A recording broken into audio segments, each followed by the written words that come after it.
nosotros hemos dividido el tema del diagnóstico en prediagnóstico y diagnóstico. Prediagnóstico son todas esas pruebas que se realizan en el campo y en el laboratorio previo a una prueba de patogenicidad. Existen varios primers y todos están descritos en la guía.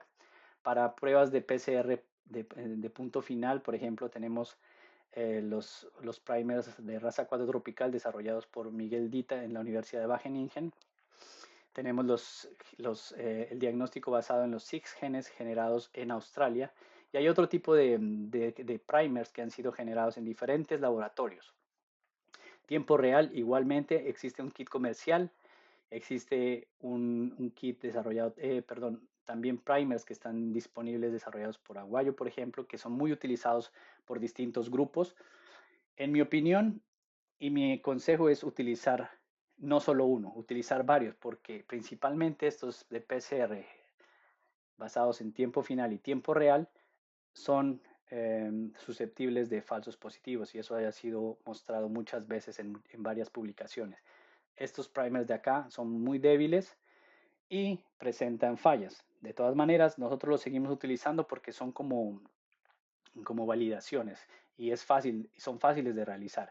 Pero entonces jamás vamos a dar un resultado final basado en unos primers de PCR, jamás, porque la posibilidad de error es bastante alta. Entonces, por eso lo que hacemos es siempre, nosotros acá en Holanda, siempre utilizamos todo lo que existe disponible para dar un resultado final. Empezamos con estas pruebas que son bastante fáciles, incluyendo el tiempo real, pero finalmente utilizamos también el LAMP. Y si ya es para una prueba, un reporte inicial, la secuenciación del genoma. Aquí simplemente observamos pruebas positivas utilizando todos estos distintos primers. Esto está todo publicado por los autores y también están incluidos en la guía. Estos son como los pasos que se deben llevar a cabo para la identificación de diferentes razas. Esto fue publicado por nuestros colegas australianos. Estos son los otros primers existentes. Esto es muy técnico y no me voy a detener aquí. Lo más importante es siempre utilizar también controles internos tanto para el hongo como para la planta.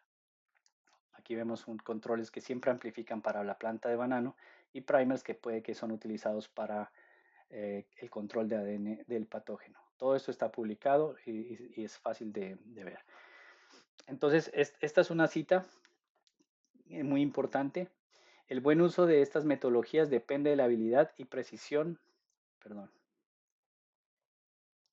y precisión de los individuos que realizan el diagnóstico, lo cual es fundamental para prevenir falsos positivos y lo que es peor, en mi opinión, falsos negativos. Entonces, como ya lo mencioné, una mezcla de estas metodologías es bien importante para dar un diagnóstico acertado. Entonces, lo que tenemos aquí es todo lo que ya les mencioné hasta el momento es lo que yo considero prediagnóstico, pruebas de PCR, qPCR y LAMP en prediagnóstico. Cuando ya hablamos del diagnóstico total, tenemos que incluir pruebas adicionales, como por ejemplo los BCGs. Nosotros ya no los utilizamos, pero algunos investigadores todavía lo hacen. Lo que nosotros hacemos es secuenciación del genoma completo. Tampoco hacemos secuenciación de fragmentos, porque eso es básicamente lo mismo. Si hacen una amplificación de un producto de PCR, están básicamente amplificando lo mismo y van a tener los mismos errores que aquí. Entonces, nosotros hacemos secuenciación del genoma completo y como ya existe la colección de los diferentes raza 4 que existen alrededor del mundo, es muy fácil comparar y asociar a esto. Bien importante, pruebas de patogenicidad, o sea, infectar plantas sanas con el patógeno aislado en algunas de las nuevas localidades. Y después viene otra ronda de PCRs, que puede ser cualquiera de estos. O sea, es todo un círculo, como pueden observar. Empezamos con estas pruebas y se termina con las mismas pruebas. Este es un esquema de cómo se hace el diagnóstico. Entonces aquí tenemos la recepción de las muestras, material vegetal. Puede ser material vegetal, puede ser suelo o puede ser el hongo purificado que se recibe. No importa cuál es la fuente, van a llevar siempre el mismo esquema. Se va a ver una extracción directa de material vegetal en este caso y se van a correr las pruebas de PCR, qPCR o de LAMP. Y aquí vamos a tener la primera alerta, si es negativo o si es positivo.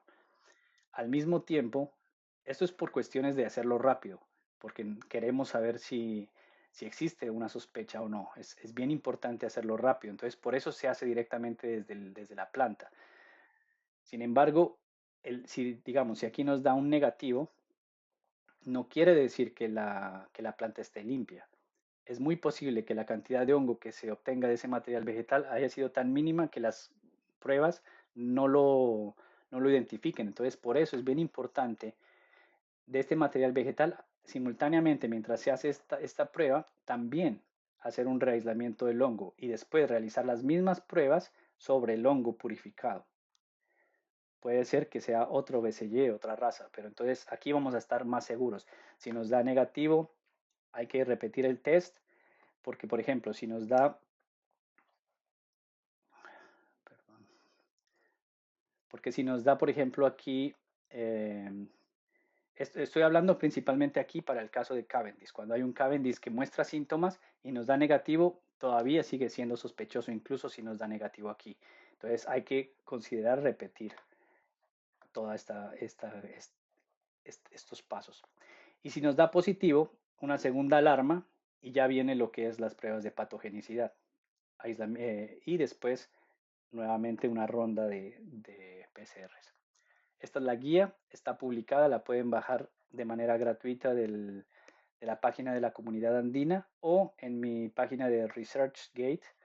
Está ahí para bajar. Ahí están todos los protocolos descritos de manera muy fácil y en español. También las recetas para todos los reactivos que se necesitan, cómo se obtiene Fusarium del suelo, cómo se hizo la identificación del hongo en Colombia y cómo se debería hacer para un diagnóstico inicial de la enfermedad.